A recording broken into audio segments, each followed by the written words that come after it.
I was looking through my Discord general chat, and something in particular really caught my eye. One of my members made a tier list, and I'm not going to call this person out, but they know who they are.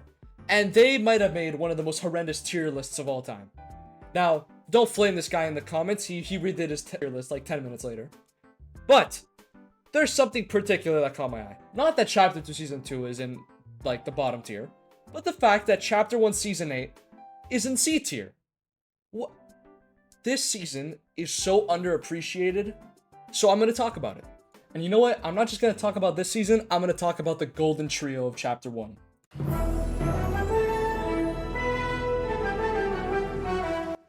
Now, let's start. Now, obviously, if you were paying attention to the tier list before, he did put Season 7 and 9 relatively high.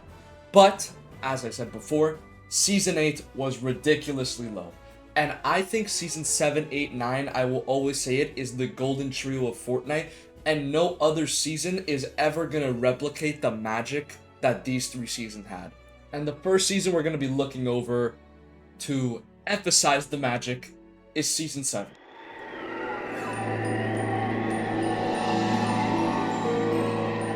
Fortnite was on a skyrocket. This was probably the start of its second prime, maybe first prime, but Fortnite was on the roll here. We just ended off Season 6 with the cube exploding, and now we're on Season 7. We have a whole snow iceberg area, and everything is Christmas themed. We also got introduced the 14 Days of Fortnite event, which was basically the Winterfest event of this season, and probably one of the best. We got iconic rewards, and also were able to get a free battle pass if we did all the quests. And let's not forget about the adorable back bling of the mini gingerbread man. So, basically you understand, this season was amazing. We got the introduction of X-Wings and the entire snow biome with Polar Peak, and also creative mode, which revolutionized Fortnite years later. And along with this, we also got introduced to one of the most interesting and mysterious characters ever in Fortnite, the Prisoner, which escaped Polar Peak and which led to Fortnite Season 8.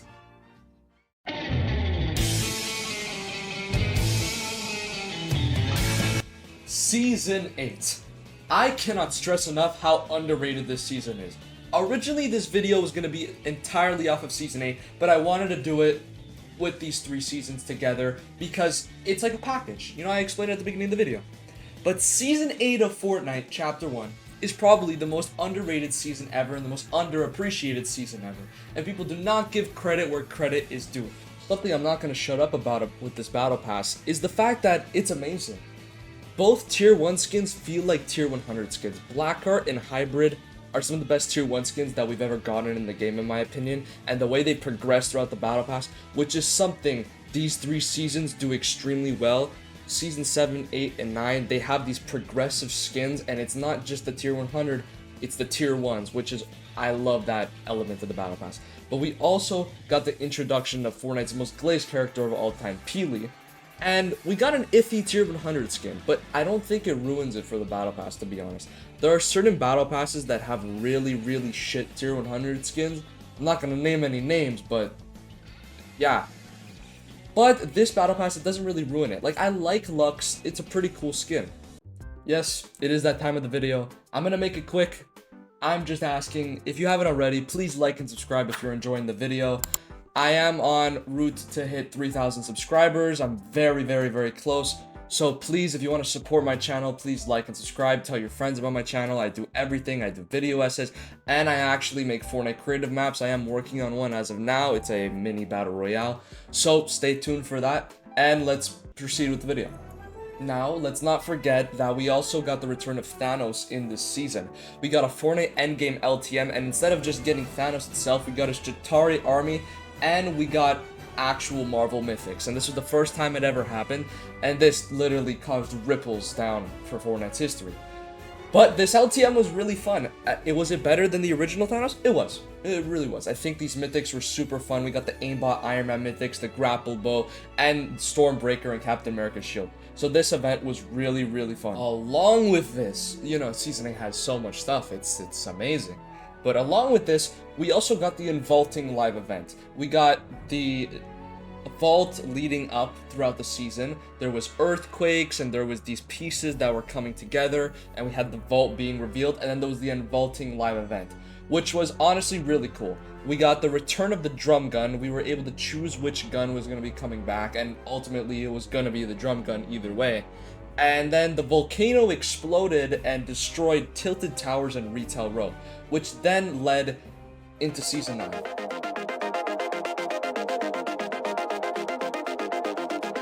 Combat Shotgun, World Cup, Final Showdown, Polar Peak Monster. Season 9 had so much to uncover, and I had a really weird dynamic with it. At first, I didn't like it, and as time and time again happened, I proceeded to like it more. And for good reason. This season had so much going on with it. Just like the things I previously talked about before, Final Showdown, World Cup, the Polar Peak Monster, we also got Stranger Things, 14 Days of Summer, Fort Bites. This season has so much, and it's amazing. I think the Battle Pass is actually really good compared to Season 8. I did say before that Season 8 potentially is one of the best Battle Passes. This Battle Pass, though, has an amazing Tier 100 skin, Vendetta. And I will get into a brawl if you think Vendetta is a bad Tier 100 skin. He is an Omega level Tier 100. But something I also like are Fort Bites.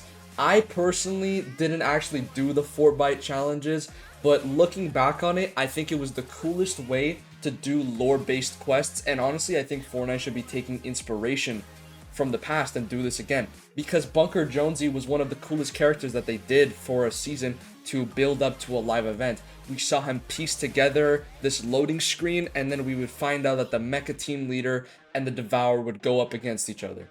And I will not stress enough how good this event is. And I think everyone agrees with how good this event is. And it holds up to now. There's literal inspiration from current live events that piece off of this. The Daigo versus Shogun X event in Chapter 6 Season 1 is clearly supposed to be a representation of this live event. We had Collision that brought back the mech and the paradigm. So you could tell this event meant something to Fortnite. Which there is something specifically about this event and what built up to this event that I do want to talk about that doesn't really have any relevance to the season itself, but more to the lore. This season is known for having a certain character that was retconned, and that's the Singularity. And the Singularity was the secret skin of Season 9, which is a secret skin I wish I got but never actually bothered trying to get, but I regret. And it was retconned because she was supposed to be the mech pilot, and it was found out that it was the paradigm the entire time, which, you know, it retcons a bit. But this is really interesting because Chapter 1's lore was a very connected lore, and this is where I'm going to drive into my next segment of the video, how interconnected these three seasons are and how it really makes it the Golden Trio. Now, if you're new to my channel, you probably don't know that this usually happens at the end of every single one of my videos. I become a lore nerd. It is why I'm passionate for Fortnite and why I'm passionate making videos about Fortnite, and at this point I should just become a lore-based channel. But that's not the point. This season, these seasons, the reason why I call it the Golden Trio is because of how interconnected they are. They could feel like a movie trilogy, and you can make the argument that Chapter 1, Season 3, 4, and 5 could have that type of Golden Trio as well. But the fact that these seasons have such distinctive themes that are so different, and it still connects in a way, in a perfect way, not just in a way, in a very perfect and smooth way, is what I admire about these seasons. They portrayed the story in such a simple way that Fortnite doesn't really know how to do anymore. And you could ask anyone, a child, a 20-year-old, a 30-year-old, someone, a 5-year-old that was playing Fortnite at the time, and they would know what the story is or have a good idea of what was going on. Now, you don't know what's going on. You have to be doing quests, and you have to be doing this and that. And I always make the argument that that's what it was back then in Chapter 1, but they did it in unique ways, like Fort Bite quests, like I mentioned earlier in the video. That is such a cool way to uncover the quests. And an argument and something I'm never gonna stop talking about is how Fortnite stopped doing rendered loading screens. This is a conversation I bring up with my friends all the time, and it's something they need to start doing again. The Prisoner, the Invaulting event, the Mecha Team Leader was all built up and told through loading screens. All of these major events that connected these very distinctive seasons was all controlled through loading screens. I don't want no hand-drawn picture of a pickle coming out of a freaking tube and calling it a day and saying that's story. No, I want rendered loading screens. I'm never gonna enforce it enough. This is becoming an addiction, but I need it. And that's the end of my little rant session. I hope you enjoyed this video. I actually worked really hard on it, and it's probably one of my longest videos that I've done in a very long time. And I love these seasons so much. And when I saw Season 8 in C tier, I know my time has come, and I must speak about it. So I hope you enjoyed this video, and like and subscribe.